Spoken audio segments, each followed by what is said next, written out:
everyone. Welcome to Storytime in Seacliff. And we had gotten a clue, a pillow from Oberon yesterday.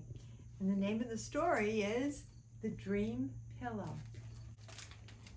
Once there was a little girl named Celeste who lived next door to a little girl named Ivy. You would think they'd be friends, but they weren't. They walked to school every day on different sides of the street, and when Celeste looked over at Ivy, Ivy would look down on the ground.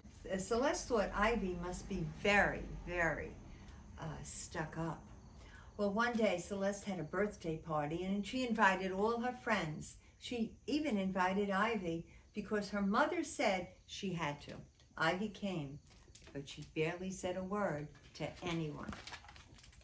Everyone brought presents. Ivy brought a soft velvet pillow that Celeste's mother said was very pretty.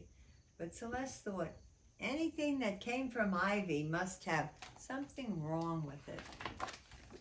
That night, Celeste went to sleep and she had a nightmare.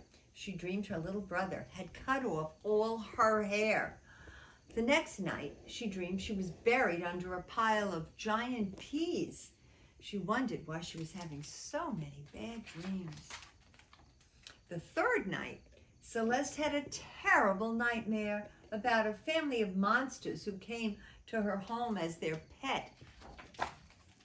She woke up and she began to wonder if the pillow was the problem. The fourth night, she put the pillow in her closet. She had no dreams at all. So after that, she kept it there. Sometime later, Ivy had a birthday party of her own, and she invited Celeste. Celeste wanted to bring a present as scary as the one Ivy had brought her. So she got the pillow out of the closet, and she sewed on a tail and a face that made the pillow look like a cat. Ivy would never guess that this was the very same pillow she had brought to Celeste. Ivy was very happy to have stuffed animals, and she was especially nice to Celeste at the party. Maybe Ivy wasn't so stuck up after all. Maybe she was just shy. The two girls had a lovely time together, and Celeste started feeling a little guilty. That night, Celeste couldn't sleep. When she looked across the way, she saw a light on in Ivy's room. She knew Ivy must be having a nightmare. The next day in class, Ivy had circles under her eyes. The day after that, she fell asleep in the middle of a spelling test. And on the third day, she was absent. Celeste worried that Ivy had been carried away by monsters. Celeste felt she had no choice. She went to Ivy's house and she confessed. Ivy was astonished. She hadn't known the pillow caused nightmares. She said to her mother that it was her mother who had made it. They decided that they would have to ask her about it. Ivy's mother looked very puzzled. She said she had followed her grandmother's recipe for a daisy delightful dream pillow, but perhaps she'd put in too many daisies. The magic needed to be cut in half. So Ivy's mother got out her sewing kit, took the tail and the face off the pillow, and divided it into two smaller ones with identical lace-trimmed edges. That night, the girls had a sleepover. Celeste dreamed that she and Ivy had a tea party in a cozy little house made of an acorn.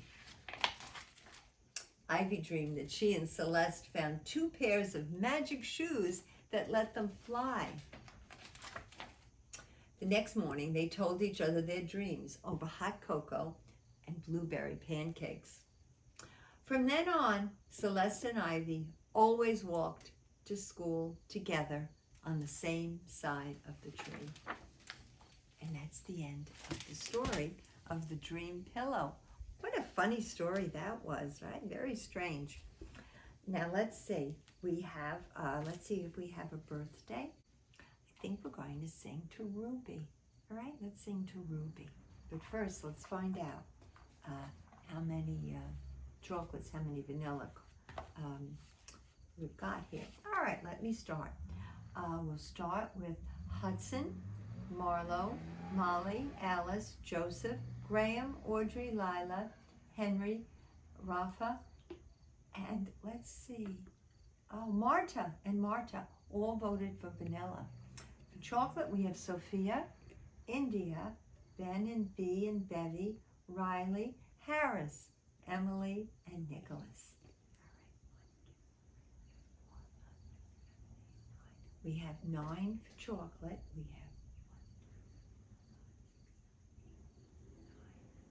have 11 for vanilla. Oh, it's vanilla again. Vanilla again. All right, Ruby, let's sing to you, dear Ruby. Happy birthday to you. Happy birthday to you. Happy birthday, dear Ruby. Happy birthday to you. Right. Oh, do we have a clue? Let me see. Do we have a clue, Oprah? Let me find out. Oh, let me reach over here. Whoa, what do you think? We haven't seen this friend in a long time. This is our friend Susu. Thank you, Oberon. So Susu's the clue for tomorrow. Thank you, cameraman Dan. Thank you, Oberon. And remember, I love you all very, very much.